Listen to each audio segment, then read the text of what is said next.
And we are live. We are. Hello, everyone. How is everyone doing tonight? It's great to be here. It's great to be with you all. Everyone's coming into the room.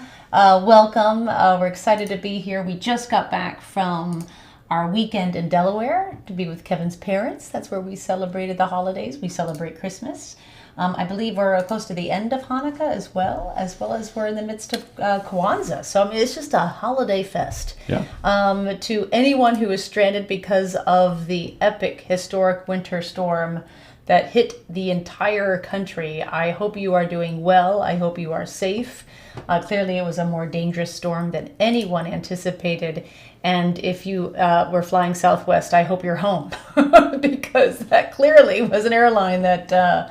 I don't know, were you taking Southwest? Apparently they canceled close to 3,000 flights. They were 70% of their flights didn't make it. Oh my gosh, and for the holidays as well. So, yeah, they've got a lot of explaining to do, I guess, in the world of travel. But, it's just like, when does an airline not have a time where they need to explain themselves? I feel like they just keep dropping the ball, whether it's the summer or the winter before. Just like, when do they get the idea that they're actually a business in charge of like moving people from A to point B? Like, right? Like, when do they get the hint that maybe they should be updating their systems? Or I don't know. I find the whole thing really exasperating, and thank goodness we didn't have to get on a plane this past holiday weekend. But I certainly hope if you did, you got to where you were going, and that you had a wonderful weekend. And for those who are still celebrating holiday season and your culture, wonderful. I hope you are having a great week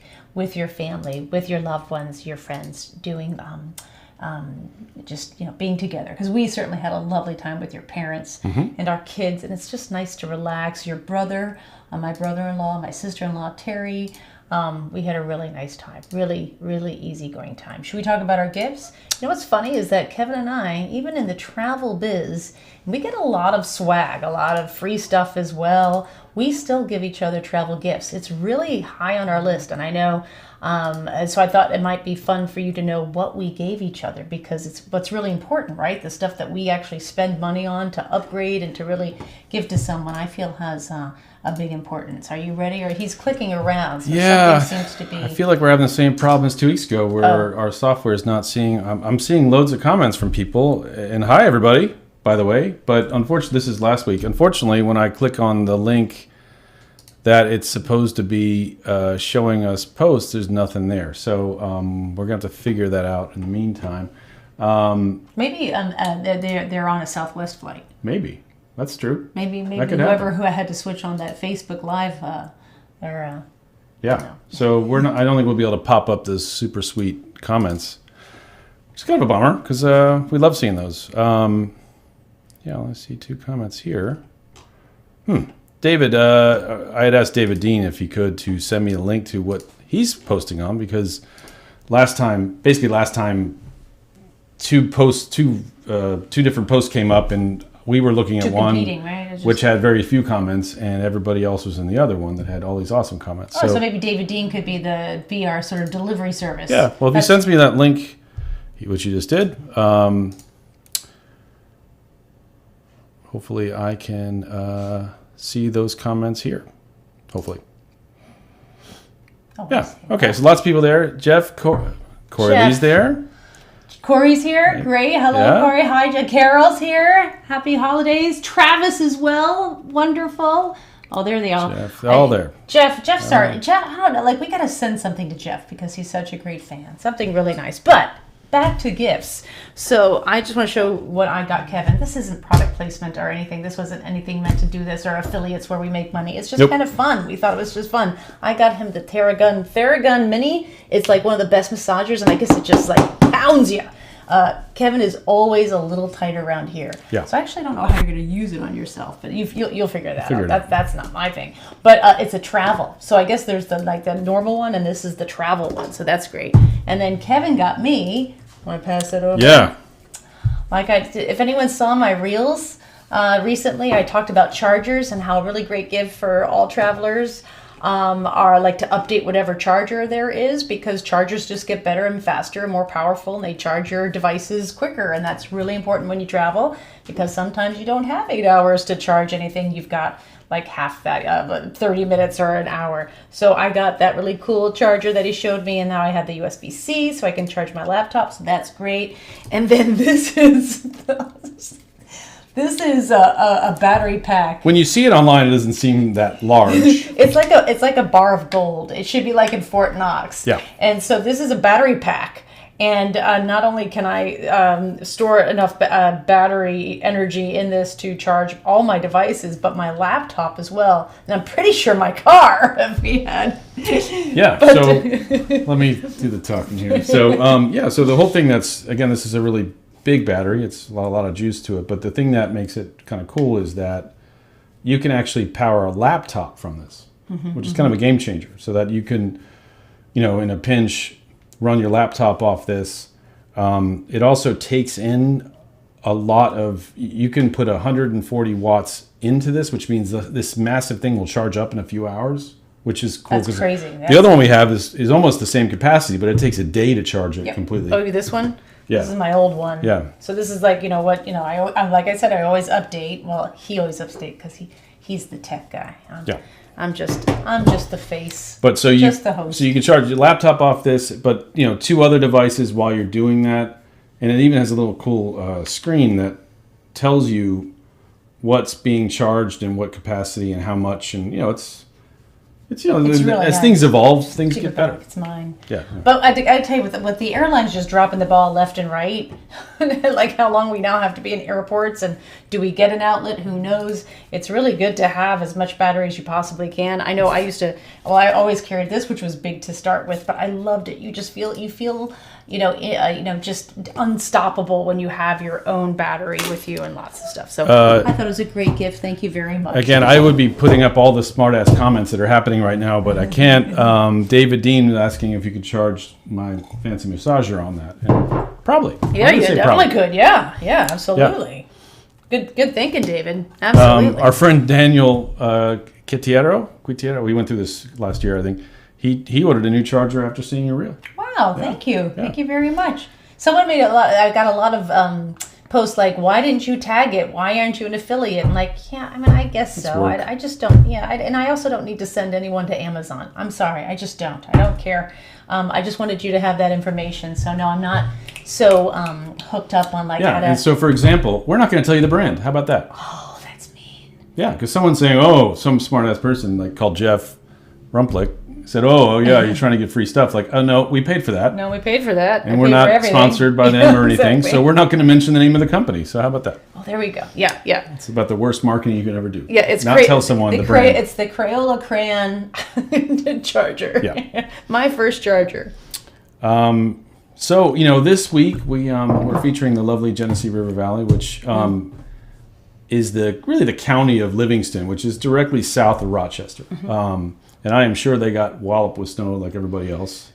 Lucky. I'm sorry. I know a lot of people, it became debilitating, the amount of snow. Yeah. I love snow. I love it so much. And when I see other people get it, I'm like, I would love to be in 3 feet of snow right now. I really would. I've always loved it. I'm a New England girl. What can I say? And I went to Syracuse University. A lot of snow. And I actually lived for a few years when I was a little kid in Canandaigua, so in the Finger Lakes area. So I love upstate New York. I love the snow. Bring it. It's why we live here. We understand it happens, and I enjoy it. Yeah, and with Genesee River Valley, well, when I was thinking of our drink tonight, the Genesee Cream Ale. I mean, that's a classic beer. Break that open. Yeah. I'm ready. Cheers. Also not sponsored. Also not sponsored, exactly. So we can say what we want to say about the Genesee. Nice. Yeah. Boy, I haven't had... Yeah. Do you know the first time I ever had Genesee Cream Ale was when I was about 8? So my dad... again, we grew up in, we lived in Canandaigua, and he was a Jenny man. You call it Jenny. Genesee Cream Ale is Jenny. And And I see the person I love the most, and he's drinking. He has a beer every night. I'm like, well, that must taste good. So when he wasn't looking, what is all this thing about beer? And I took a little sip. I was like, oh my god! And I probably didn't have another drink until I was at least 22. So I mean, beer. I wasn't a big beer drinker. But yeah, so Genesee Cream Ale actually always reminds me of my dad. And because that was his drink, his beer, and when we lived in Canada. Cheers to your dad. To Jenny. Yeah, to my dad. So that's refreshing. Yeah, I mean, it's the thing is beer has gotten more fancy. I really enjoy a good beer. Yeah. I have found that the fancier the beer is, the less I like it, because they get really out there with 9% alcohol and and just knocks super bitter IPAs. Is that the IPAs? Oh, and yeah, sours. The sours, right? And it's just like it might be interesting. It just doesn't taste good. At the end of the day, that's just of course that's my opinion. Yeah, but you just like a good beer. Yeah. So this is a nice beer. It is a nice beer. Yeah. I do. And I put in the comments that if anyone couldn't get this, because obviously this is a regional beer, I think, is that maybe there's some iconic beers from where you're from that might, because this is the beer of that region of New York. I think. Yeah, it's brewed, I think it's brewed in Rochester actually, but it's Genesee River is what it's named after. Mm-hmm. Yeah. Cheers. It's good local beer. So, a couple other things. Am I going to get in trouble because I said I had my first sip of beer when I was 7 or 8? Probably. Say it was a religious thing. What was it? It was a religious ceremony. What was it? Religious? I don't know. Like, people give you a pass for that stuff. Oh, okay. Yeah. Right. Yeah. It was some thing. So, in a few weeks, Samantha and some of your close friends is going to be in Chicago. Brian Kelly, Pauline Frommer. Yeah. Fantastic. I haven't seen Pauline in a long time. So it's going to be great to see her. I saw Brian just about a month ago. But yeah, it's going to be a great show. We're going to be in Chicago. Yeah. All right. Well, hopefully the snow's gone by then. But yeah. I mean, not gone, but enough to be able to get through. Yeah. So January 14th and 15th at the Donald Stevens Convention Center, which is Rosedale, something like that. Wow. Right? Nice. It's really close to the airport. Mm-hmm. But it's been years. Yeah, at least 3 years. Yeah. Yeah, I used to go every single year. It was my very first travel adventure show ever. 15 years ago. I was scared out of my mind because it was the first time I had ever spoken to a full audience for an hour. You know what it's like to come up with a speech for 45 minutes and be able to remember it and talk. And oh my gosh, I just remember being almost sick. I still remember that feeling of like, oh God, what did I say yes to this? And then, 15 years later, still there. And it's a great travel crowd. People in Chicago are ready to travel. They're planning 3 months out, 4 months out, 5 months out, 6 months out. They're planning their Easter. They're planning their spring break. They're planning their summer break. They're there to book travel. So it's really an electric feeling. It's very just a good amount of energy there. So I like being there a lot. It's a great space too. It's a great space. Yeah. Yeah. Couple people making comments about beers. Mark Present mentioned Natty Boh from Maryland. I'm from Maryland. National Bohemian is the name of the beer, but Natty Boh. Natty Boh. Right. Yeah. Olympia. Susan Williamson's talking about growing up. Olympia beer was the thing, and boy, I know I've had that. I can't remember where that's from. I mean, it sounds like Seattle or something like that. Yeah, right? I was gonna say Washington. Yeah. Yeah.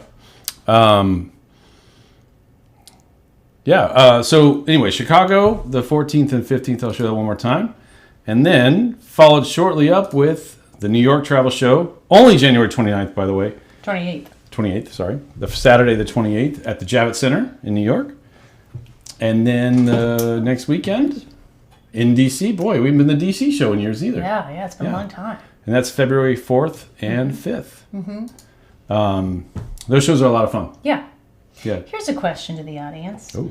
What would you like to hear from me? What would you like to know? I'm actually creating the speech now, and I have a good idea of what I want to talk about, but I've never actually opened it up to a great audience like yourself. I feel like you tune in a lot, so what you'd want to know would be really interesting for me to understand. Do you want to know what travel trends are? Do you want to know how to travel better, how to pack a carry-on? Do you want to know things like logistical things like when's the best time to book flights.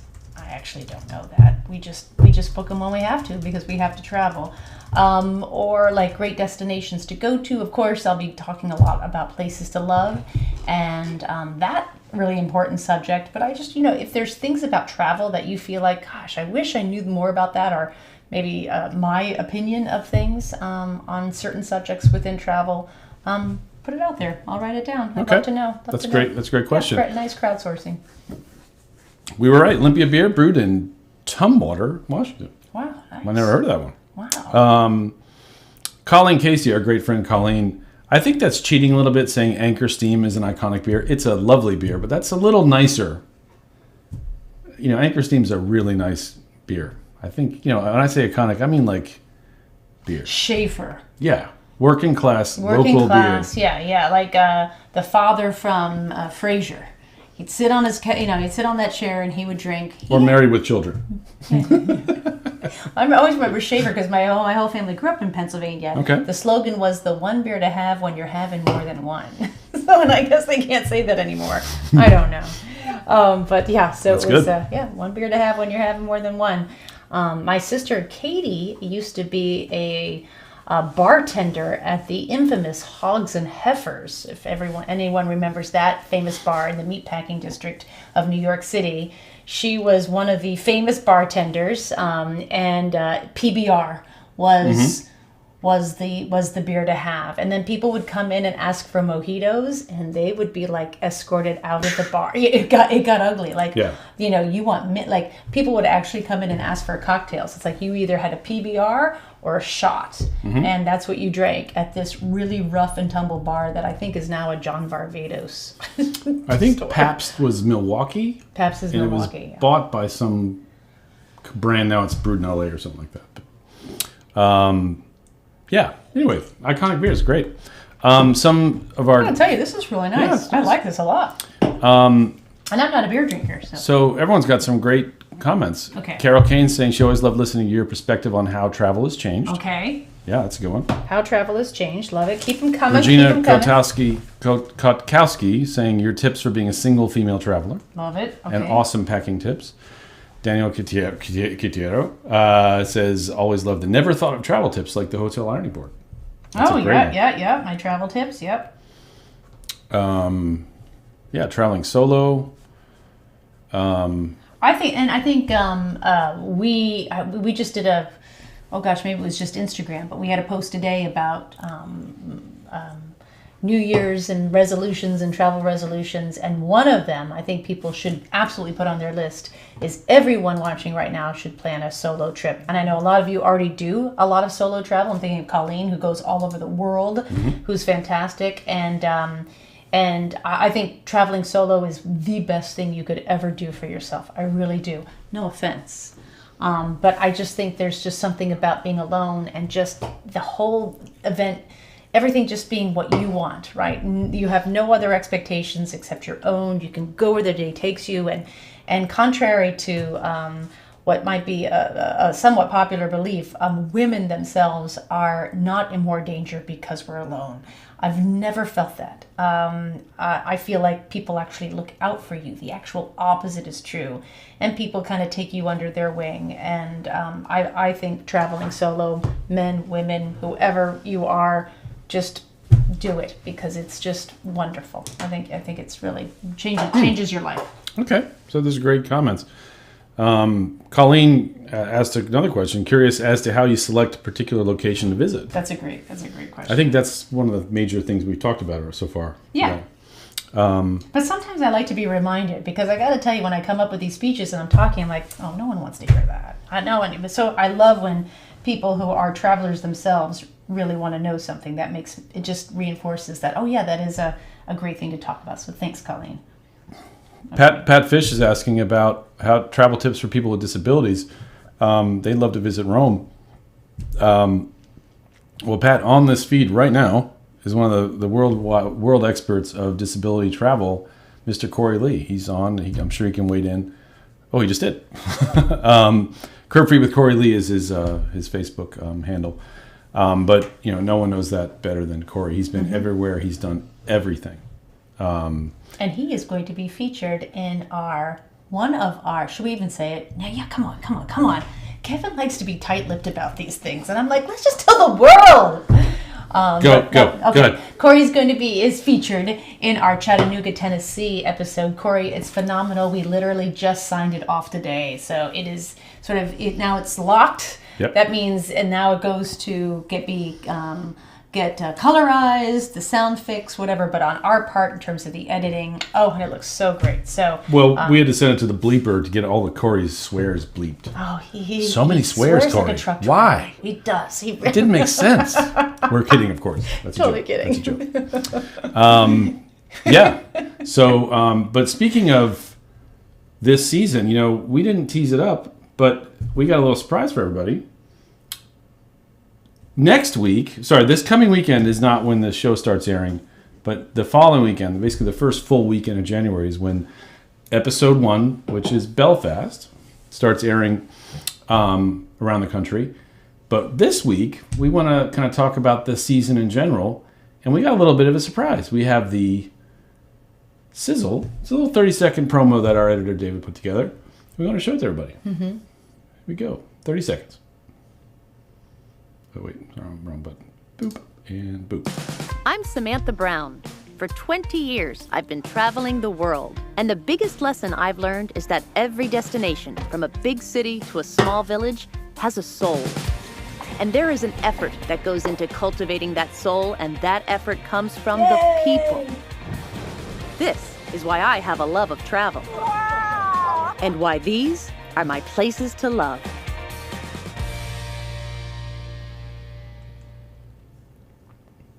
That is a quick sizzle. That's 30 seconds of sizzle. That's all you get. That's it. And there was a little bit of Corey Lee there. Yeah. A quick shot of him. Yeah, we're really excited. This is when we get excited about things, because it's like, it's really happening. Because you can be really in the weeds with the show when you're editing it, and you're like, and all of a sudden you're like, oh my gosh, Yeah, we're almost there. Now people are gonna be able to see it and enjoy it. And next week we will show the first minute or so of our first episode. We'll give a little teaser for that to get everyone excited about our first episode and explain how everyone can watch it there. Regina's just saying season 6 starts in Phoenix on January 7th. Wow, that's great. Yeah, it's exciting. Wow,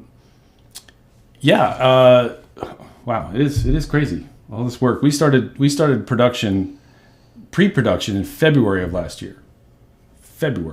And now, almost 11 months later, we're finally able to release these shows. It's crazy. A gestation period of an elephant, right? I think elephants are pregnant for like 11 months before. Yeah. I don't know why I know that. And there was a couple little hits in that sizzle there of our second episode, which is they let me on camera again. So and the kids and my parents were allowed on that show. That's our Alaska episode, and we did that with our sponsor Holland America. And we, just to kind of repeat, I know we talked about this last week, but we are doing an awesome Holland America cruise. We'd love for you to join us. Love for you to join. Yeah. We're going to actually have a lot of people with us, because a lot of our friends and our family want to join us, because why not? It's a great place, Norway. I think everyone wants to be in a slightly cooler climate next year in Europe. Yeah. Rather than Italy or France. That was about 105 degrees with no air conditioning. When are they going to change that? And I'm in talks with David Dean's representation, our editor David Dean, that he might, if we can make the price work for his appearance, he might be able to join us. I would love that. And usually he joins me on stage too. So if I'm going to be talking, because I'm going to be giving 2 presentations about the show and about travel tips. So I actually have some nice time with people who are on board. I always like to bring David on as well to talk about the editing process, which is, I think, really fascinating. Really So it leaves out of Amsterdam and back to Amsterdam. So it leaves Amsterdam on August 19th and returns to Amsterdam on the 26th. But it is really a Norway cruise on Holland America. And as Sam mentioned, she's going to be doing some talks, some cocktail hours, I think a chef's table experience. They're going to rent out one of the restaurants for us and do a special menu of all Norwegian kind of North Atlantic. Is that North Sea? North Sea fare? North Sea, yeah. North Sea, yeah. What's the fish that I love? Herring. Is it herring? Yeah. Yeah, that's what they have. Herring. Oh, the raw herring with the onions and the pickles. Mm-hmm. Oh my gosh, it's so good. There might be some aquavit involved. I mean, it's Scandinavia. Just a little. There might be some. But yeah, so check with your travel advisor if you don't have one. I know AAA travel advisors they have their own. They're putting together their own group there that'll have some special deals and benefits and stuff. That if you're interested, your AAA travel advisor, your local AAA travel advisor, can help you with that. But yeah, so we're really excited about being in Norway. Both of our first time to Norway. We've both been all around Scandinavia, but somehow missed Norway. I don't know how that works. I know, especially since your family is Norwegian. Yeah. I'm just writing down Dan's topic because it's really good. So Dan said, how to turn any location into a destination. I like the idea of that challenge, finding the worthwhile things to do and the people to meet in locations that aren't known for anything in particular. I agree. I love those destinations, and I think there are plenty of them, and especially during a time in 2023 where people are going to be traveling even more, and we saw what 2022 brought us with everyone traveling en masse. You really want to find those destinations that aren't on everyone's radar, right? Or maybe we find the ones that are on radar, but we go at different times that give us more breathing space and room. So I love that question. That's a great one. Great. Oh my gosh, so many. So we will come back to that. Again, unfortunately, I can't put those comments on the screen, which is driving me a little insane right now because I don't know why. Last week was great. The week before, the same problem. He likes to have that control, guys. You got to understand. He's he's my captain to my Tennille. Okay? And he needs to be the captain right now. I learned how to use the software, and it's failing me right now, and it's annoying. No, it's okay. So we are here to talk about the Genesee River Valley, and one little thing before we start, we have a special guest. We do have a special guest. That's going to join us after the show. Right after the show. Chat a bit with us. Really excited about that. Yeah. Very different topic. Yeah. And that's what I love. It's, usually we have guests on that have some sort of, direct to consumer product, whether it's art or food or I think we even had a musician. Have we had musicians on before? No, we haven't had. But anyway, it's a great topic, and I think everyone's going to be fascinated by this. So stick around. Yeah. And I know everyone is because there's a reason why you're all here, and so it's good. She's good to know. Oh, they're good to know. They are good to know. You gave away. I try to keep things buttoned up around here. It's Corey. We brought in Corey again. No. Sorry. All right, should we get started? I think we should get started, absolutely. Okay, let's get started with the Genesee River Valley. I'm in a destination known for its incredible lakes and rivers. It's a region where farmlands to waterfalls are protected and where the beauty of the land inspires a silence when life becomes too amplified. It's a place that honors the past, but is also making space for its future, creating an element of surprise with the beauty that you come for and the strong sense of humanity you leave with. A destination that's both a salve and a celebration. I did that, Lily! I'm in Livingston County, the heart of the Genesee River Valley of New York. I'm Samantha Brown, and I've... So, yeah. This is a very... very beautiful and special episode to me because it was our second one of season 5, and this was right when I think we left when vaccines were finally in place, and we all felt as a crew that we could finally kind of go a little more safely than we had. And being in Genesee River Valley, which I think is one of those places that maybe most people don't know much about. Yep. Right. We went with Genesee River Valley as opposed to Livingston County, which is where we technically were, but we thought that, that didn't have really a name that really put it in a place. But when it brought me back because I had a hard time coming back from the pandemic, being isolated and now being in front of a camera and having to just make other people feel comfortable in front of a camera, that I started to feel awkward. I felt like I was, my first day of my job that I had been at for 25 years. And Genesee River Valley, just the peacefulness of the place, of the landscape, the beauty, the integrity of its people. I just felt this softening, where before I was a bit hardened, and I felt just this softening. And I will never forget how I felt being there. Yeah.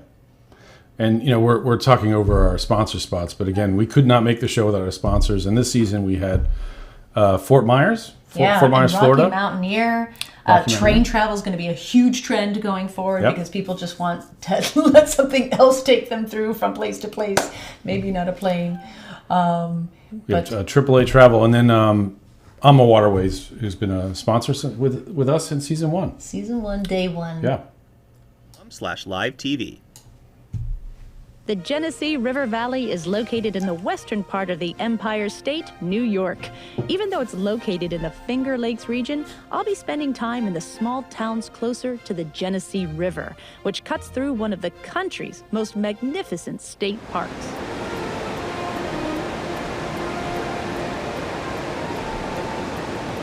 This is what brings people here. In the fall, everyone comes here for the leaves, right? But then in the spring, it's the waterfalls. That's right. This is one of how many here? 3 major waterfalls, but if you count the temporary waterfalls that form when it rains, we have hundreds.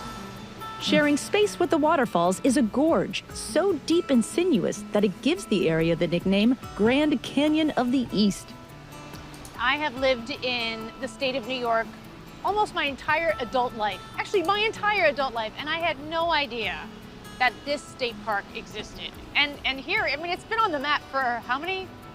Hundreds of millions of years? Hundreds of millions, that's Hundreds right. of millions. It is gorgeous. Every people who discovered Letchworth, they always knew there was really something sacred about this. William Pryor Letchworth, he knew that lots of industries would want to exploit it. He donated that land to New York State on one condition.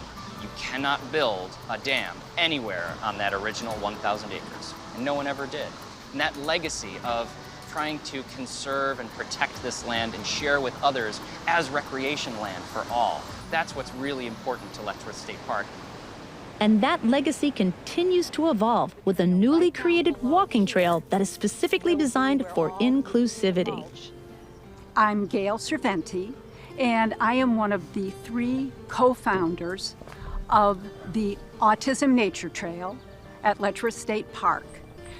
The Autism Nature Trail is a 1-mile loop, and it is comprised of 8 different stations, 7 of which are sensory-oriented. What about this environment makes it specifically for people with autism? The majority of individuals diagnosed with autism spectrum disorder have sensory processing issues. So each of our stations is devoted to a different sense. The Autism Nature Trail is the first one of its kind in the United States, and one of its advisors was Temple Grandin, who gave 7 guiding principles, one of which is that the trail has to be in deep nature. Another is that there must be consistent and predictable elements. All throughout the trail, we have these 3 little stone markers that look like little snowmen. And they will help to guide the visitor all the way through the trail. One of the most popular stations is called the Playful Path. The genesis of this area is to help individuals with balance and gross motor skills and understanding their body positioning in space. So we have all of these little log stumps to either hop on, jump on, or do alternating footsteps. Further on ahead, we have some stones that you will use an alternating stepping pattern that was very purposeful. We have devoted the trail to developing the senses. Everything is designed to allow visitors with autism and other developmental disabilities to push boundaries and explore new activities. Program coordinator Jen Hackett walked me along the just laid down cut-through path and explained why a half-point departure route is important. If doing half the trail is all they can do the first visit, then the goal would be the next time they do a little bit more. But we want it to be a path where they could leave and walk out and still feel some sorts of sense of success. Jen's dog Quinn is even being trained to help children who have a danger of eloping or bolting if something becomes uncomfortable for them. For the typical Joe, we just see a nature trail, and yet there is nothing but strategies, and it's all to make the person with ASD feel calm and that this is their place. Yeah. And for families to feel that this is their place. Yeah. It's a trail that encourages empathy, and I love that. So I don't even know where to begin how wonderful this group is, and that created this trail. It was begun by 3 women. Gail is one of 3. That on their own they raised close to $3 million on their own, reaching out to corporations, to businesses, getting a bit of state money, but a lot of private money as well, to create something that is unprecedented here in the United States. Yeah, it was the first one. First one, yeah. And the when Kevin found out, because Kevin pre-pro'd this and met them before we showed up, we just thought, how do we do this? This is amazing. And they had just broken ground, basically. So we were there at the beginning of May, and they broke ground sometime in January, and it was going to take another 1.5 years to create. And so when they found out, we're like, we still want to do this. This is such a beautiful experience that you're creating, and so important that people know about this, that even though it's just kind of marked, we still want to do it. So when they found out that we wanted to still show them, they worked around the clock, like the week before, and put those stones in. And they had like 2 parts of the path done, so we could get a real feeling for it. Now it's fully, it's open. Yeah, it's fully open. It opened last year, in October. But for our show, this was so important to see, because not only do we want to show people who are never really represented in the travel space, but also, well, just that. It's just for people who have any sort of neurodivergence, the world is not made for them, especially the travel world. Things are loud, things are busy, unpredictable. These are things that are just really hard for anyone.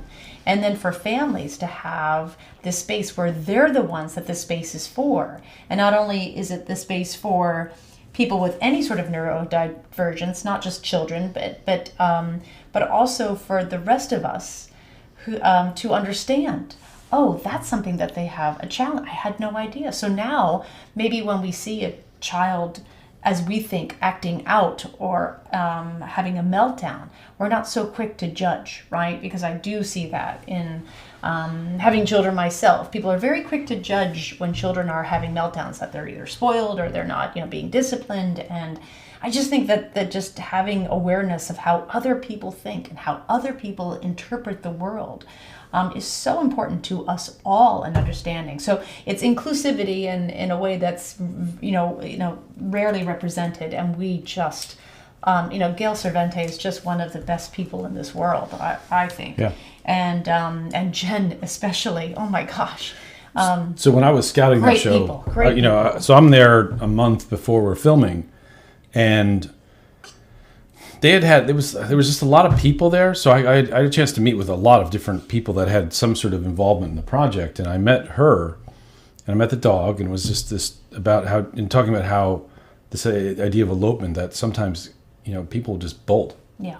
They get overwhelmed and they run. You're doing that in the woods. And that dog, that happened to happen while I was there. Mm-hmm. And she was, in 1 minute she was talking to me, and then in a second later she was gone with that dog, and had he was probably 15, the boy, had him under control, and the dog was like right on him. And man, it was like, we knew we wanted to do this scene. It was almost like, as long as they could be open enough for us to film there when we were there, because again, they weren't open yet. We knew we wanted to feature this, but it was just seeing that firsthand, that care, and this trying to support families. Yeah, everyone that needs support, to offer it in a way that helps them. And it was just a beautiful thing. And I've had so many comments as I meet people about the show, and I meeting different destinations that have seen that episode, and are that have meant a lot to them. Yeah, absolutely. Absolutely. Yeah. It's a special place. Look it up as well. I mean, there's so much. We couldn't feature 90% of it.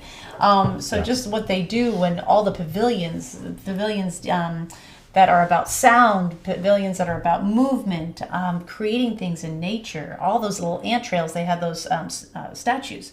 I'm sorry. cairns, rock cairns, stacked. That was so that they placed them throughout the trail so that someone with ASD, they don't like unpredictability, right? They like to know what's next. They could look down the path and see one from the next to the next to the next, and that would give them that sense of calm, that sense of predictability that they need. So they just thought of everything. It just reminded me that there are really great people in this world. There are very good people in this world, and thank goodness they're here. We need them. So, And one last example of how great the people in this world are, that the contractor that was hired to build out that place did it early. Oh, the contract, exactly. They were so supportive of that project that when I think they mentioned that, hey, there's going to be a film crew here, and they pulled out the stops, and everyone in that contracting company did everything they could to be way ahead of schedule so that we had things to film there. And like, how many times has that happened? Yeah. Anyway. All right. Boricon.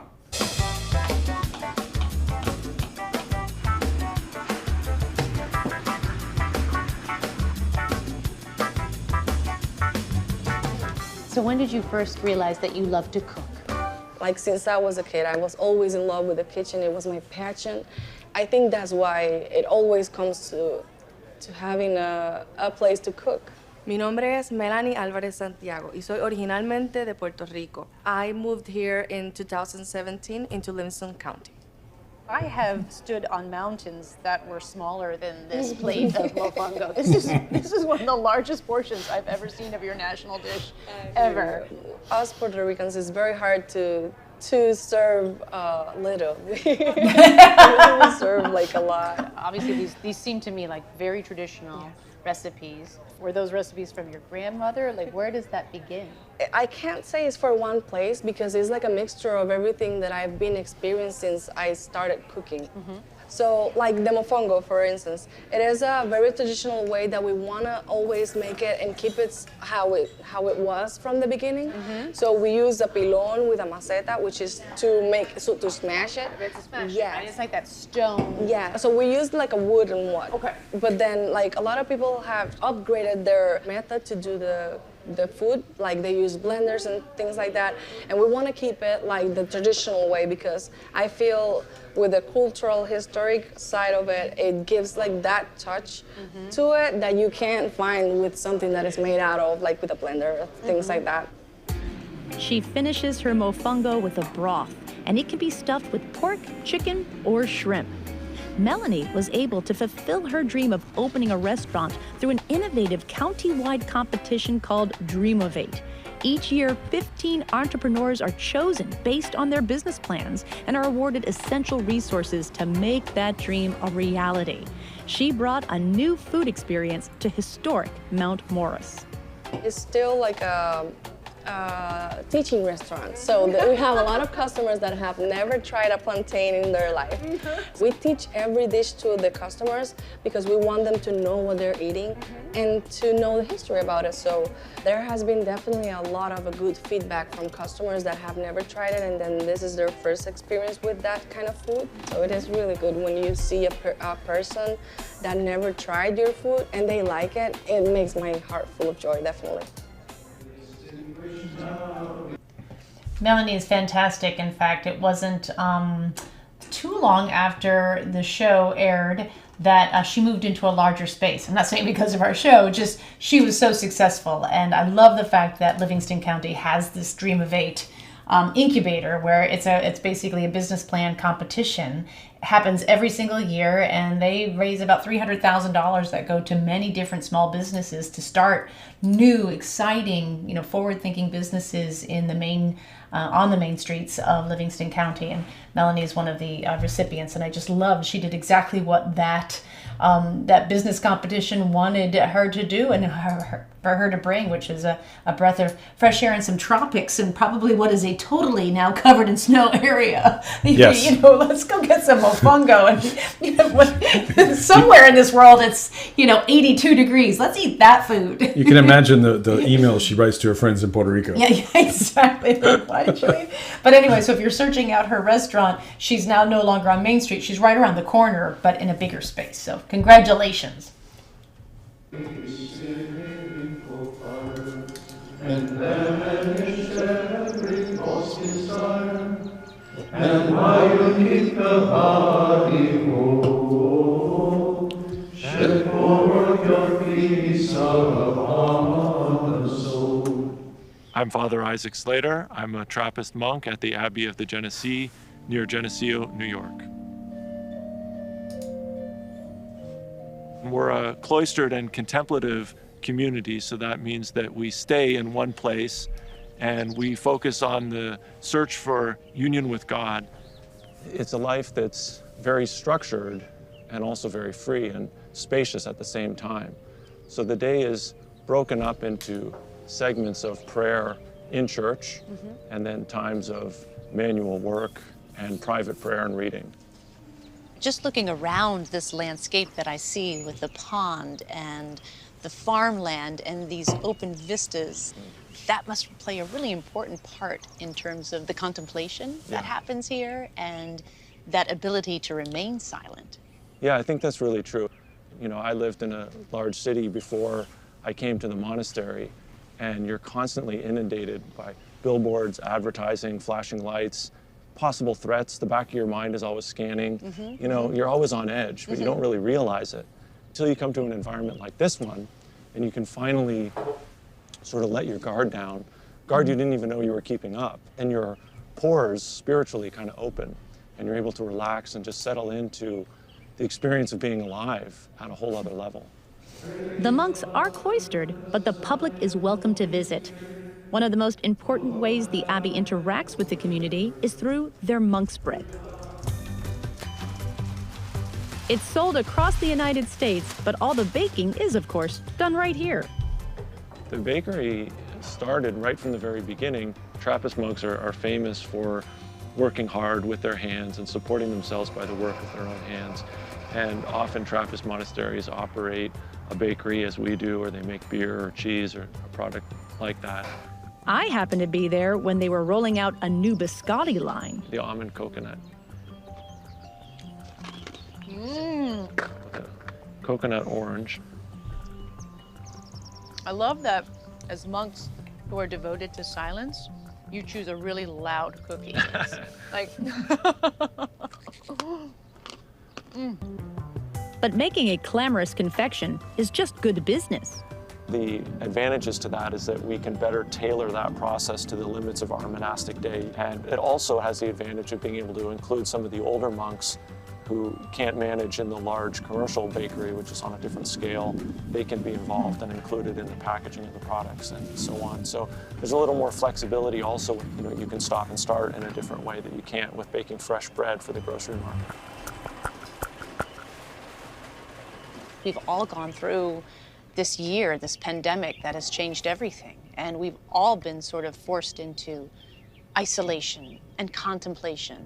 And these are two words that monks know well. So what is your advice for people, how to go forward? I think people are figuring it out for themselves, that silence and spaciousness reveals the fault lines. It's revealing the fault lines in individual personalities. Each of us is struggling in the increased isolation. We're noticing things that we didn't notice before about ourselves. And as a society also, we're noticing imbalances, injustices to a greater degree. Everything's amplified in that environment of greater silence and solitude. You can pay attention more when you have some distance. If you don't have some distance, you can't appreciate your environment. If you spend time away from people, then when you go back to being with people, you appreciate them in a fresh way. We've all had that experience, you know? So trust the silence? If you form the habit of living close to the silence, then it makes it easier.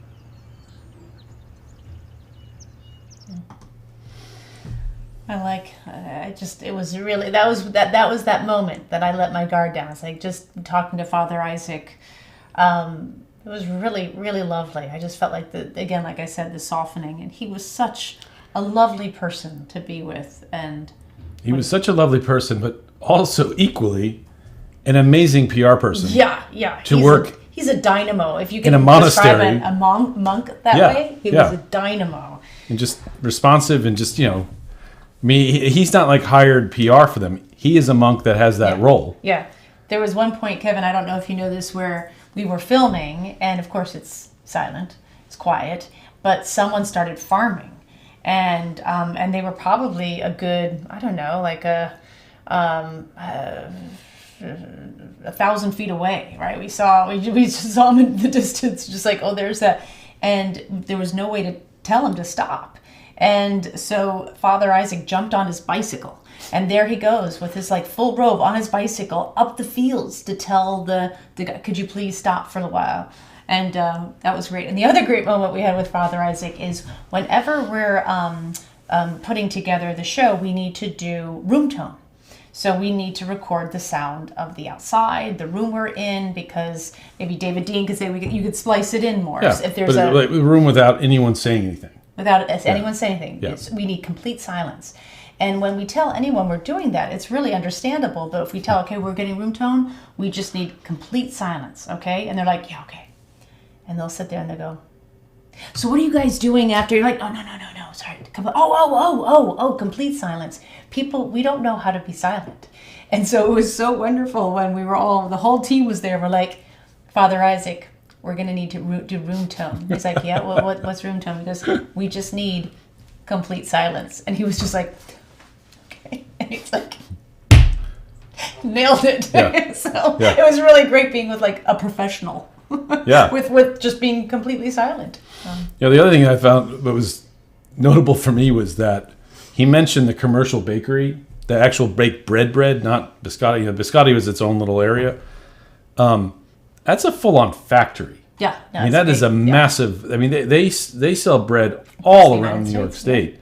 In that, at least in that area. You go to the Whole Foods there. There's a whole display for monk's bread, but it's not some little like, little boutique thing. I mean, it's a big operation. Yeah. I was surprised. It was like, well, we'll take you to the back of the area to see and it was like, I don't think this is good TV, seeing these massive factory level. You wanted the quaint. You thought, it's going to be just like that's someone why we showed the mixing in biscotti. a bowl. Yeah. And that's what the biscotti was. Okay, I see what you mean. Yeah, much better. Yeah, it was a full-on commercial bakery. Yeah. Okay.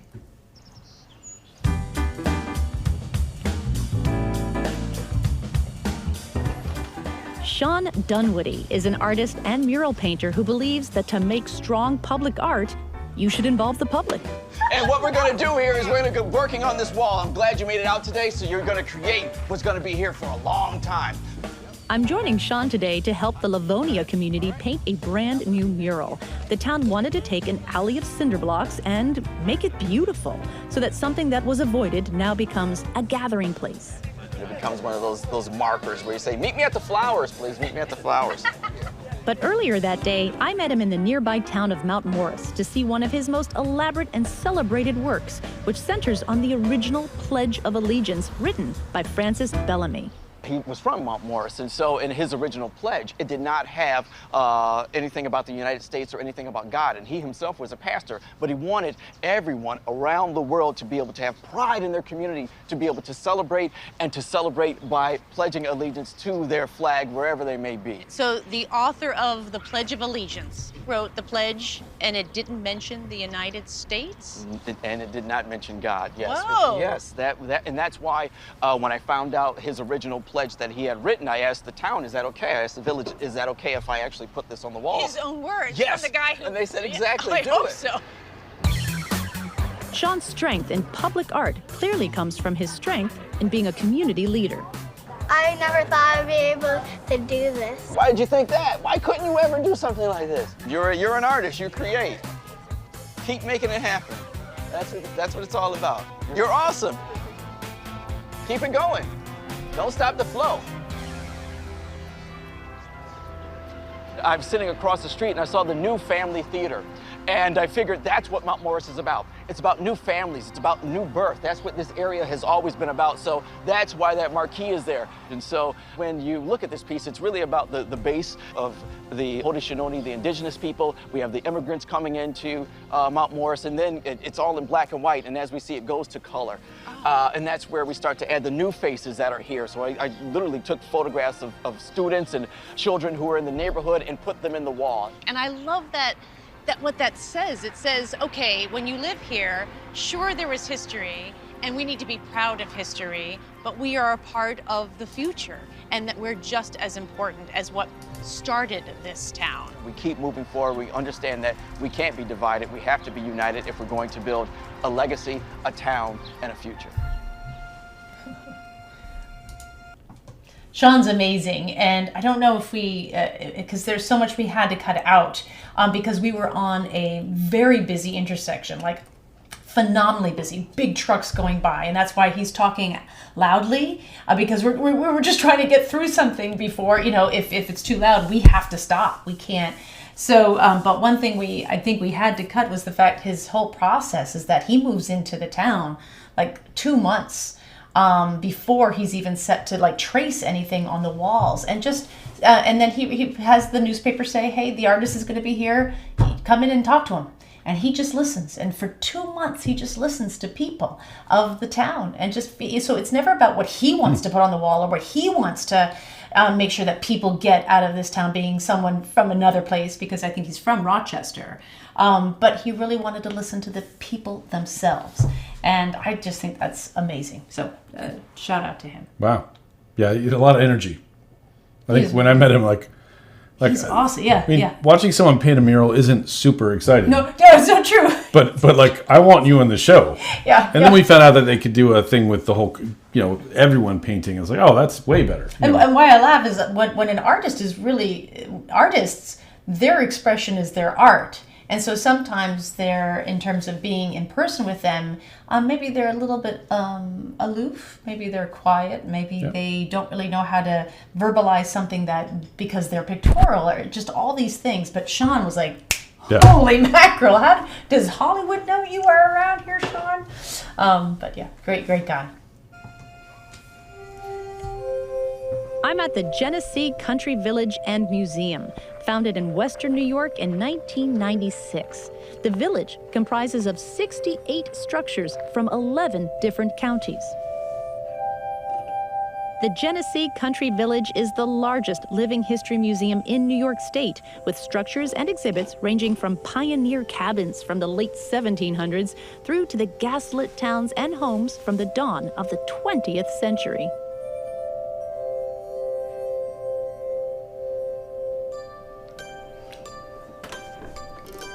On select weekends throughout the year, it's possible to partake in your own pioneer experience firsthand. Yeah, I just want to mention that we've seen a lot of these kind of places that there are a lot of them around the country, like in Williamsburg, where they kind of recreate how things were 100, 200, 300 years ago. But it was really interesting that they have programs that you can go and spend a weekend or a long period of time to really learn how to do something there. It's not just some kind of you show up for an hour and see someone do things. It's a much more immersive program that was really interesting. And that's how we kind of. So a lot of times people think that we're having VIP access. Oh, it must be nice to have a travel show where you can learn how to make what we're going to do here next. But this is something that people can do there. Yeah. The programs they have publicly. The museum offers an intensive 2-day immersion, tackling the chores and learning the skills required as a settler in the early 1800s. You can also choose a specific trade, like learning the skills of a village's much in-demand cooper. Think of barrels prior to the Civil War as the cardboard boxes of today. The fundamental part of any coopered item is the stave. Okay. I think if you look at it carefully, you'll notice that there's an angle on both sides here. If you look at this angle that we have on both sides, and that angle is determined by how many staves are in a piece we're making. Coopering is a visual motor memory skill, and how those angles become precise is what I, as an apprentice, will be learning. So to cut that angle, what you have to do is you have to hold it at an angle and pass it over this very sharp blade. So how in demand would a cooper be? Very much in demand, okay? And just making these buckets? Well, making buckets and barrels and butter churns, wash tubs, everything was shipped in barrels. Next, I learn hollowing and rounding, which I have to get on a horse for. We sit at the shaving horse, and this is nothing but a big clamp that the cooper can control with his feet, because of course we have to use both hands with our draw knives. You want to try? Yeah, absolutely. I really don't. That's a very scary knife. Yeah, absolutely. You have to push your foot on the pedal down. I don't want to do Up this. Oh, I see. The clamp. That's so you hold it, right. Yeah. This is the guy I'm worried about. How much do I want that appendix? So just keep it about like that and pull it towards you. I'm going to start out slow, Dig in. Jerry, if you don't mind. Start in the middle. Do it in the middle. There you go. See? Oh, because I'm hollowing You it want to out. hollow out the middle, right? Exactly. Good. Yeah. So let's turn it over and do the other side now. Now for the rounding, which I liked better. I'm just taking the edges off. And now that the staves are rounded, it's time to put the bucket together. The narrow end is up. Oh, I see. Okay. And in the end, is there going to be anything that keeps these staves intact, like a glue or a tar or Glue? a sap? We use no glue, sap. I did not say glue. No tar. Okay. And here I thought this was going to be the easier task. I think you've lost it, Samantha. I don't have a bucket till you know what in right now. That's right. Linwood Gardens, built in the 1900s, is a private residence that opens up to the public for warm weather events, like when the garden is coming into bloom. This seemed like a perfect place to reconnect in person with a colleague and friend. I'm Carol Kane, and I'm a travel writer who's traveled all over the world and bonded with communities everywhere I go. I love it, Carol. Just think about it. Like last year this time, we were mourning the loss of seeing our friends physically in person. Right. No girlfriend get-togethers. No. Remember talking to you about that? Not at all. And here we are. We just walked under an apple blossom tree together. I'm a Brooklyn girl. I have Dominican and Puerto Rican parents, and I had the opportunity to visit the Finger Lakes in 2008. And just writing about it, came several times, fell in love with it, and made this my forever home. What was your perspective of it before you came and got to know it? No, I had so many stereotypes in my head of what rural New York, or rural anything really, but rural New York. And that kept me away and was definitely not a motivator for me to come unless I had to work. What do you mean kept you away? So it just, as a woman of color, and then also as a younger person, it felt like there would be nothing to do here. I would be bored. Yeah, and you bring up such a good point, because if you think about it, people who are from the more rural part of anywhere have a bit of distrust and fear for those of us who live in cities and the city itself. Right. And yet what maybe they don't realize is that people from cities have the same fear and distrust towards the rural environment. And it's just because, am I going to be welcome there? That's the biggest question. Right. Am I going to be okay? But no, it's a welcoming, loving, warm community. It's just magical. To me, it's magical, and I really hope that more and more people get to experience a place like this.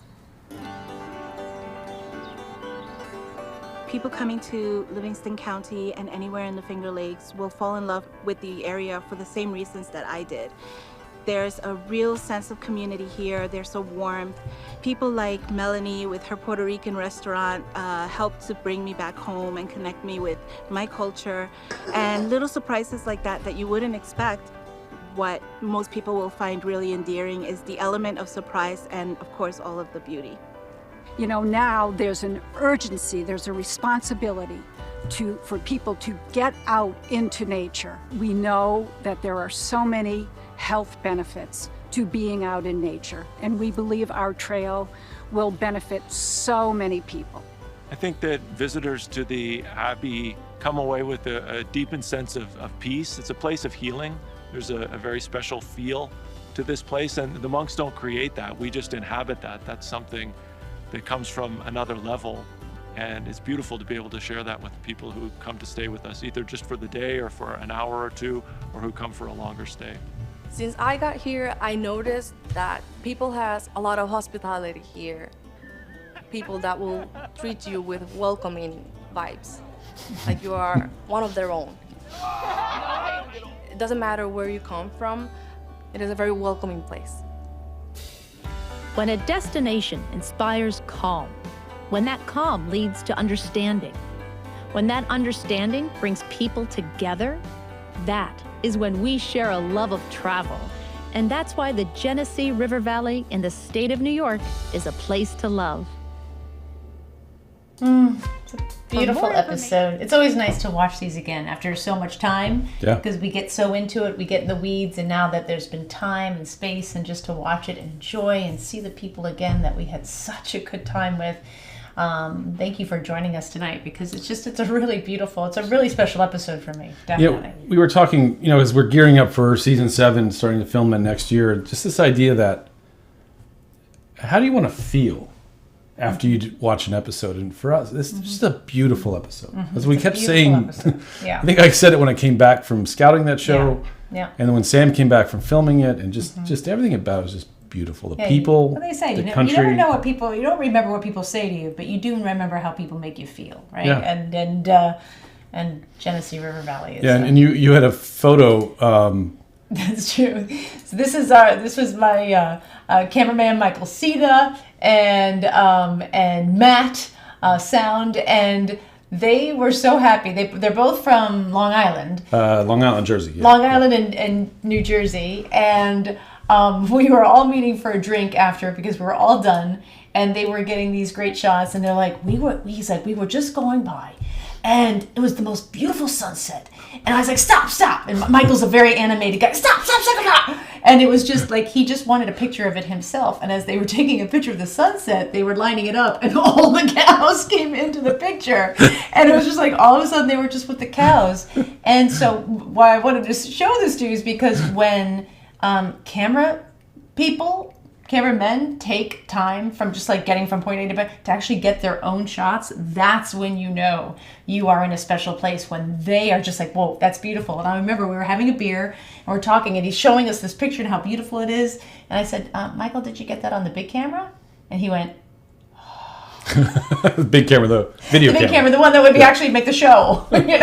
He's like, oh, and we're like, oh.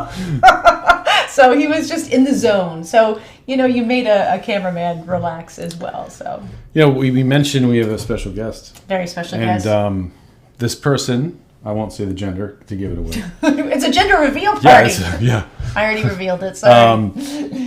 It was just a really lovely scene. And again, it says a lot about that part of New York, that county, Livingston County, the Genesee River Valley, how beautiful it is there.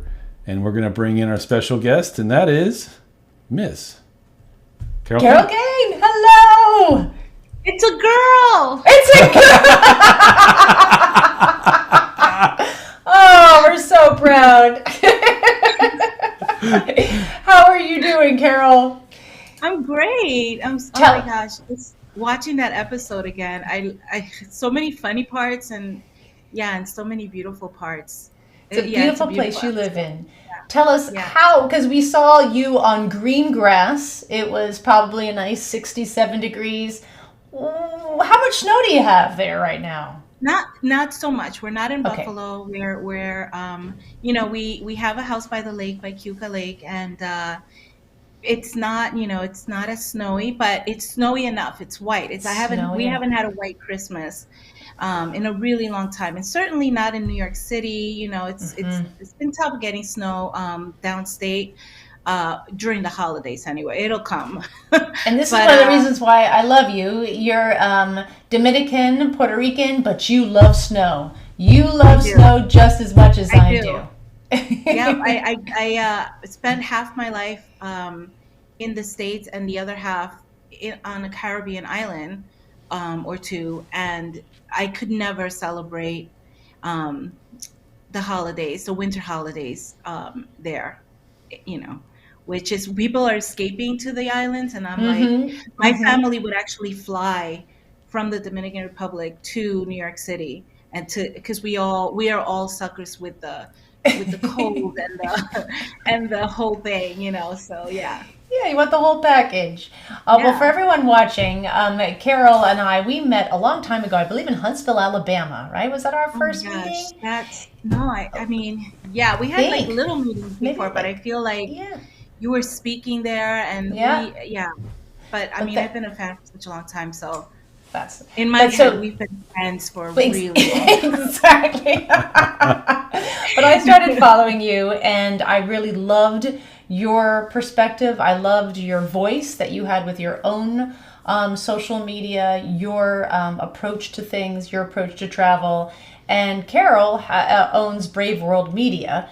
And Carol is a social media communicator. She is a manager of social media, and she manages our social media. So I thought you as the audience would love to understand that there are people behind the curtain making sure that everything we do has a great output to you. And I was wondering, Carol, if you could explain, because everyone is so reliant upon social media. Maybe you think some people are just throw spaghetti at the wall and see what happens. There are other people that are so managed that it doesn't even feel like a real person is behind, is there.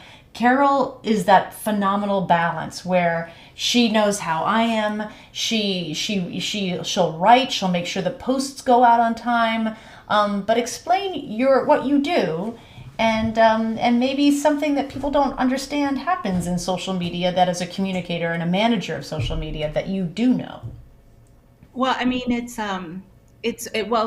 want to preface that when we filmed this episode, we didn't work together. Very good point. That's right. Yeah. So it feels like our relationship was just meant to be, because we kept seeing each other at these travel events. And then I was just telling Kevin how I remember when I got the message to be on the episode, and how crazy that felt.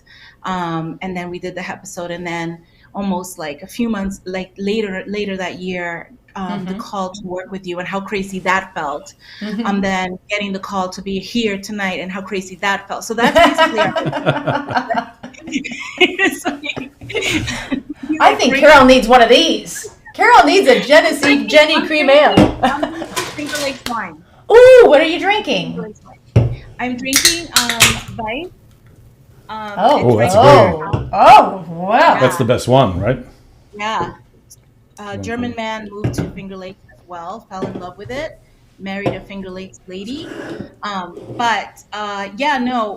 What's really cool is I come from a background in communications, did the whole training, college, everything, did marketing, did social media in traditional agencies and traditional environments, stepped away to do a lot of travel blogging and all of that kind of stuff.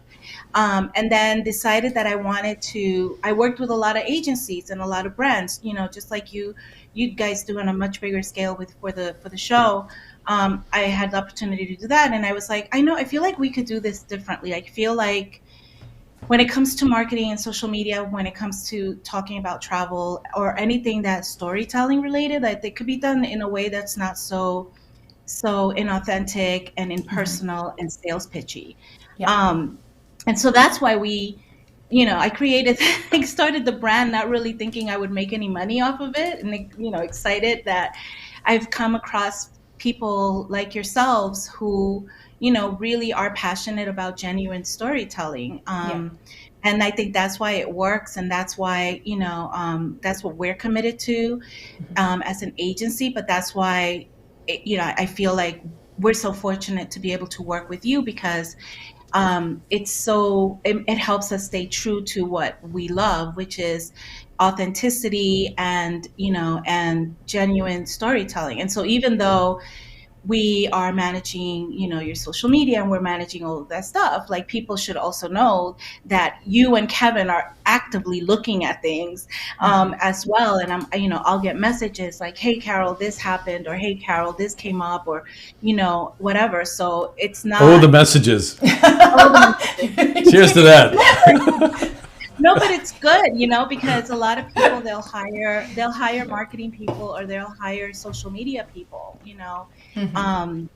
and then they're completely hands off. Yeah. And they're not connected. And so I think it speaks to the beauty, how marketing and how social media can be really beautiful. And even though you're very busy and, it's not something that, you can manage on your own, people should know that you're still very much a part of what's happening. And so many people lose sight of that. That's the spaghetti throwing part. Yeah. There's no spaghetti throwing here. There's a There's lot of no- drinking, but there's no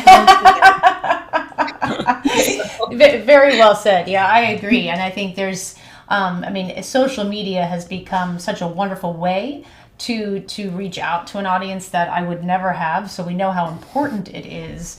And a lot of times, for me, why I need someone like you is because I want to make it perfect. And I spend way too much time, and then I'm like, oh, I don't want to put that out. And to have someone else just have a fresh, like, this is what you're going to do, and then it comes back to me, and I'm saying, hey, can you tweak this word? I'm not a big fan of this word. How about this image? Then together we create something that I'm like, okay, go. But the funny thing was, back in like March, I remember for like a few months, because Carol understands how busy we are, and so, but she's got a job to do too. And if we don't do our end, then, you know, there's things that she just can't have done. And so many times, Carol would say, Samantha, if you could just do a reel, like once a month. Just they're really important, and it's really important that I'm like, yeah, you got it. I'm gonna do a reel, and then another month would go by, and then Carol would be like, again, just something like, you know, maybe it's how you getting ready in the day, or like you're just about to go on, and so Carol's very patient with me, and then finally I got with the reels, and now they're doing really well, and I'm having fun with the reels a lot. So, but And you're such a natural. But you know, as a fellow mom, you understand too. I was like, just once a month. Just you know why we try to convince our kids to like exactly get take a little involved in bite. Sports, or any other activity. Just try it out. You don't have to commit to it. You know. Do it. But knowing, you know, that you would love it and you would be amazing at it, and that you know, everyone that is such a fan and follows, you know, you would love to see that side of you. So I'm so excited that you did that. Cheers. I'm so cheer. happy. Yay. All right. I finally got it. Any excuse to take a sip. Yeah, yes, exactly. But so Carol's definitely behind. We have a whole calendar, just so you're watching, you know, we have a whole calendar, what's coming up, what's topical, what do you want to know now, right? And then there's what's just sort of evergreen but needs some freshing up, and what's coming 6 months down the pike. So right now, you know, pretty soon we'll be getting into like people booking European trips for the summer. Well, we're going to have something for that. Of course, the show is huge. That's going to take center stage. Yep. But so the three of us, actually there's four of us, there's another Samantha. We're always in contact saying, okay, how about this? Okay, this is good. All right, well, you know what, if you could take that out, I'm going to put this weekend because something happened and we want to make sure that goes out. It's, you know, it's a whole world out there that's wonderful. So hopefully everyone watching appreciates our social media, but there's people behind that, and Carol is the people. Yeah, and I think to add to that, you know, we work all year to create 10 episodes for season 6, and all 10 of them mean so much to us, and we want to do everything we can to promote them to our viewers and all the things around that, and the way that we do that for every week as each episode comes out, there's a lot of kind of thought behind it. A lot of thought. And you know, because you know, 15 years ago, when Sam would have a new series on the Travel Channel, well, the Travel Channel had a whole marketing team, and it was just they handled all those things. Like, well, we don't have that. You know, PBS, we love those guys, but they don't do anything for us. So we have to do everything on our own to create the buzz for our show, and we have a PR company that helps us as well. But you know, it's there's a lot to it. Yeah, and Carol's a really big part of how we promote in social media. You know, everything we do, but specifically the next 10 weeks, the next 10 new episodes coming out. But also, like, 6. I feel, you know, also it's you know, again, it's not just the promoting of the show, right? There's such a big effort in like paying attention to what the questions are and what the comments are and what people are interested in, and sort of like keeping the conversation open so that people can, you know, continuously remember that it's not just somebody behind the screen, but that you're real people, you know, and that you're there to talk to people. So that's what I love about my working with you, that it's not just marketing in a traditional sense, but it's this communication and this community building, which is what we like to call it. And so that's, yeah, it's all the craziness of like promoting the show, of course, but then also hoping that, you know, we're building a community with the audience that you've built over the years. That's really well said, and that's why I wanted to have you on, because I wanted the community tonight, who tune in every Tuesday, to understand that there is an effort to make sure that that the community is heard, that we see your questions, that we understand your enthusiasm, we understand when you're not so enthusiastic, and we're there to make sure that the community feels heard, and so Carol is a huge part of that. So yeah. Thanks for joining us. Yeah. Good Yeah, wine there. you. I want to come up again. I want to be invited up again. Up in Cuca Lake. I want the Travis. I want a rotisserie chicken. You got to follow Carol. They've got a stove. I burned out before the holidays before I could get to the rotisserie chicken, but it's on my list.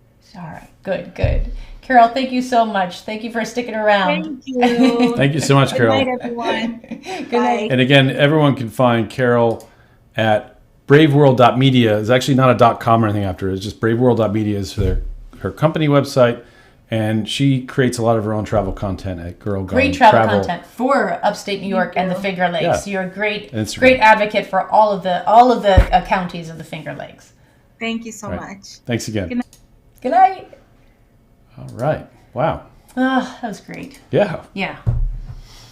So I mean, So you are part of our community, and we feel really strongly that you're always, I don't want to say served. That seems a really serious word, but that we think about you, our community, a lot, and how can we make sure that we're, just there, and not just like this person who just kind of puts out information, and we don't ever look at comments. And but between the four of us. We're constantly looking at comments from Facebook and Instagram just to see the reels, just to see what's coming back, and so you are loved, I guess I should say. Yeah. And just like as our community, 2 weeks ago, we had 2 different Facebook posts tonight, and one has a few comments I can show. And Marilyn, it's all about community building. It is community building. Yeah, absolutely. And Carol helps us a great deal with that. Yeah. Karen Wilson Wycliffe. That's a beautiful name. I like that. Beautiful episode. Again, it's beautiful. It's a beautiful place. Yeah. Beautiful place. And I think it's just one of those places that maybe is not on people's radar to go to. Perhaps like Joanne LaBounty, who lives 2 hours there, 24 years and still hasn't met. Well, now you have a great itinerary. Yeah. Yeah. But we love those places. We love those little jewels that really aren't known, but should be. Little jewels, especially as we start to plan our travel in 2023.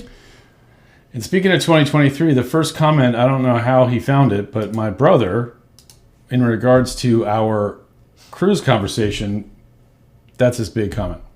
Oh, this is going to be aquavit? That's, so I'm going to look forward to watching my brother drink aquavit, which if anyone's ever had aquavit, it's an acquired taste. Yeah. Take lighter fluid and make it worse. It burns. That's aquavit. Yeah. Yeah. Yeah. It smells like pear or whatever fruit it's supposed to have, like infused, and then all of a sudden, am I thinking of schnapps? You're thinking of like grappa, where it's got essence of the thing, but it's just alcohol. Aquavit's more like licorice and weirdness. And I think I'd love licorice and weirdness. I like both. Good luck with that. I like that. There's been so many other comments in the area I can't get to show on the screen. Daniel, our friend Daniel, is saying he clearly saw tonight. Sam taking notes. I am. For suggestions, and of course, all that stuff's going to be there. Debbie Jensen said Carol's a delight. I'll start following her too. Yeah, she is. Absolutely is. And I just gotta say, it was. I felt like we needed to say that we weren't featuring someone that works for us in that episode. It was 8 months from when we filmed that before she started working for us. Well, yeah. I mean, we do our own community building. I mean, like I've known Carol for probably, personally, I've known her for a good 8 years, and that's about relationships, right? And then slowly you get to know each other, and then all of a sudden you're in each other's lives professionally and personally, and that's how that's what I love about what we do. Like, especially how long we've been in this business, is that so many relationships just come through, they come back, and that's when, it's really rewarding. I do want to mention that I do have the Emmys behind us because I was just shooting some videos, and the videos are for the Travel and Adventure Show. And whenever I see Peter Greenberg, who's a friend of ours, he always has all of his Emmys from CBS News in the background as he talks about Peter Greenberg, and so I was like, that's it. I am getting my Emmys, and this is all for Peter Greenberg. How many do you have, Peter? I'm totally kidding, but it was actually an inside joke. I'm usually not that boastful. I think there was some chatter about the Emmys early on. It's a little much, and I'm sorry. Yeah. I'm sorry about that. It's a little like once we hit go, it's not like we're gonna clean up, Yeah. It was for Peter Greenberg. That's basically blame it. Peter. I'm going to blame Peter. And you can see Peter Greenberg at the Travel and Adventure shows in New York. He does a great Facebook Live every Thursday at 11, I believe. Colleen, Casey, are you still on? And he's very much travel news. I mean, travel, just like what happened with Southwest, the meltdown. He's a really great Facebook Live to watch. So I'm going to give him a little plug, too. A little dig. A dig and a plug. A dig and a plug. It's very New York. A dig and a plug. But anyway.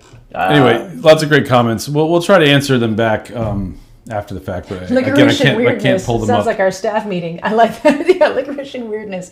It could either be like a good name for a band. Ooh, weird. I look forward to you also drinking aquavit in front of me to say, "Oh, remember the time I said, oh, licorice? That sounds nice." Yeah, it's tough stuff. Yeah. It's tough. So next week. Well, Daniel is saying, don't apologize. If I had an Emmy, I'd wear it on a chain around my neck every day. I really wish one day you win an Emmy, Daniel, so we can see that. Exactly. So next week we are going to our 4th episode of season 5. Mm-hmm. And we went back to a place we absolutely fell in love with. The only place we've been back to. Yeah. Because the first time we went, we couldn't cover as much as we wanted to, and there was so much. Mm-hmm. And so, are we telling them, or are we tight-lipped Kevin right now? We're telling them. Okay. And I'm going to cut to it. Ready? Yeah. Nice. Houston, Texas. That picture just oozes Houston. Well, I like it. And it's an awesome scene that happened. All right, I'll find another picture. Hold on. No, that's Keep fine. talking. Oh, yeah. No, Houston. So I went roller skating, and because they had a big thing that happened during the pandemic, got people outside, happy again. No one can be in a bad mood on roller skates unless you fall, I guess. But yeah, Houston, Texas is just a phenomenal city. Great people, and boy, did we have fantastic. This was a really religious season. So we had the Trappist monks, we had the Abbey, and then now we will have one of the first congregations of Houston as well. Yeah, so, and I love that. I like just learning from different religions. Mandir, the Hindu temple. I'm not religious, just to put that out there. I'm not an atheist. I didn't grow up with religion, but I love knowing about people's passions and their beliefs. And being Houston, we went to NASA. Yeah. Pretty awesome. Yeah, so there's lots to talk about. Lots to talk about. Don't get away. I'm not. Oh my God. I mean, it's been out for a year now. Okay, well. They've seen it. But anyway, can't wait to show you Houston again. It was, we were so happy to be back there. I'd love to go back again. I can't wait. Yeah. Every time we go there, we're like, this is a great... Yeah. Houston is not top of mind as like the best travel destination in the world. But whenever we go to Houston, we love it more. Yeah. It's a great place. Big foodie destination. Yeah, and the food there is amazing. Yeah. So we'll sign off. Yeah. Thank you for joining us. Yeah. And we will see you next Tuesday at 9 p.m. Eastern Time. That's right. Good night. Good night.